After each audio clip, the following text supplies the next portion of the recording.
A question often arises, if these drugs are already approved for castrate-resistant metastatic prostate cancer, why should we use them early on, whether it is non-metastatic state or whether it is hormone-sensitive or castration-sensitive prostate cancer stage?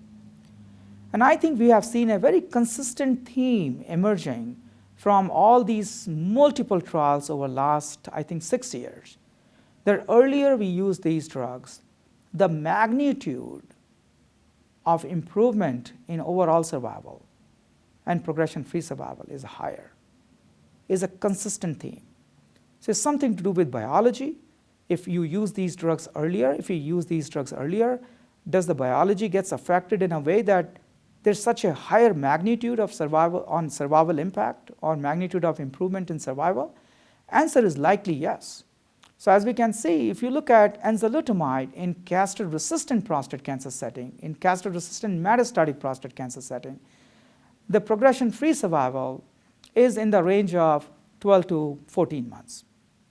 And it may be even less in the real-world setting.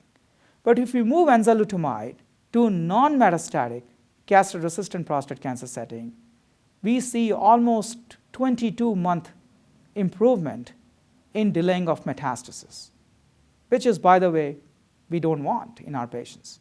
So you move this drug to upfront or apalutamide to non-metastatic CRPC, and suddenly you see the magnitude of progression-free survival going up.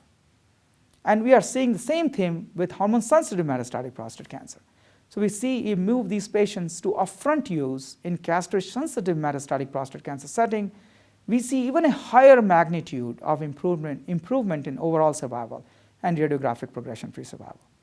So I think there is no doubt in my mind that these drugs are best when used earlier in the course of disease.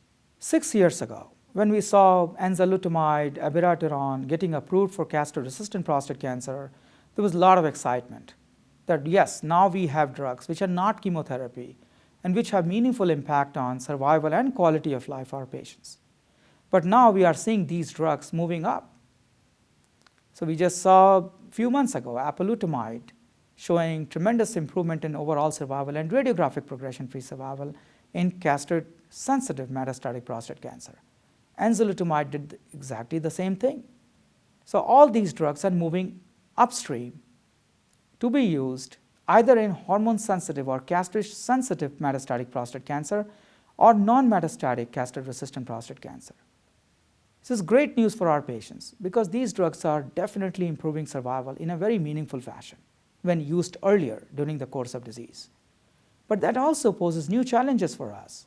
What to do with the patients who are progressing on this upfront intensified therapy? Is great, they are living much longer, but unfortunately, none of these drugs are curative. So all of these patients are going to have disease progression on these newer agents. And now we are dealing with a phase of castrate-resistant metastatic prostate cancer with much more limited options because these drugs are moved to a upfront setting. So good news is for our patients, even though we have very limited options right now in the form of chemotherapy with docetaxel or radium-223, which is a great drug in my view, very meaningful and clinically significant, statistically significant improvement in overall survival, but I would say meaningful improvement in delaying of skeletal events, delaying of fractures, delaying of pain. So these are good drugs, but these are not sufficient for our patients.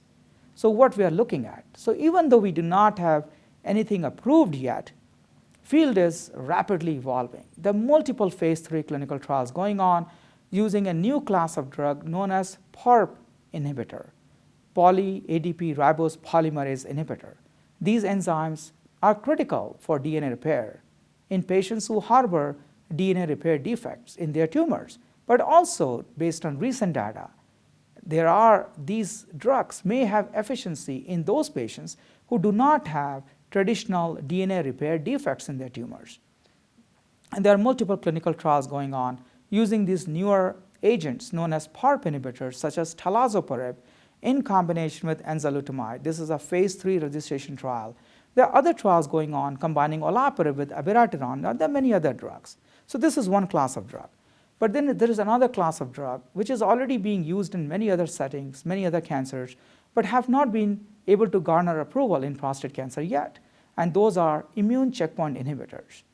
And there are multiple clinical trials going on using multiple immune checkpoint inhibitors, also known as programmed death ligand 1 or programmed death receptor 1 inhibitor, such as nivolumab, pembrolizumab, atezolizumab. These drugs, either alone or in combination with Parp inhibitors or traditional androgen receptor targeting, these trials are ongoing right now.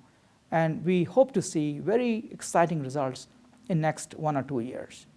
There are other drugs which are also on horizon, known as PSMA targeting agents. So PSMA is the antigen, prostate-specific membrane antigen, is a known target on prostate cancer. And we have not been able to utilize this target in treating our patients. So there are multiple agents which are being utilized, which are being tested right now, targeting PSMA, either in the form of radionuclide drugs or in the form of immunotherapy targeting PSMA. So I think this is just a beginning, just a start. There are many more drugs which are happening, which are already in phase 1 trials. The newer androgen receptor inhibitors. So as I said earlier, androgen receptor remains the driving force even during castrate-resistant prostate cancer. And newer mutations of androgen receptors, newer forms of androgen receptor known as androgen receptor variants, they need to be targeted. And there are drugs which are already being tested in earlier trials targeting this newer form of more aggressive form of androgen receptors, which are already being tested. To summarize, there are many different classes of drugs, such as Parp inhibitors, immune checkpoint inhibitors, newer PSMA targeting agents, and newer androgen receptor inhibitors, which are in advanced form of development, and we see them getting approved, at least some of them getting approved in the very near future, and they will likely again lead to a dramatic turnaround in the prognosis of our patients.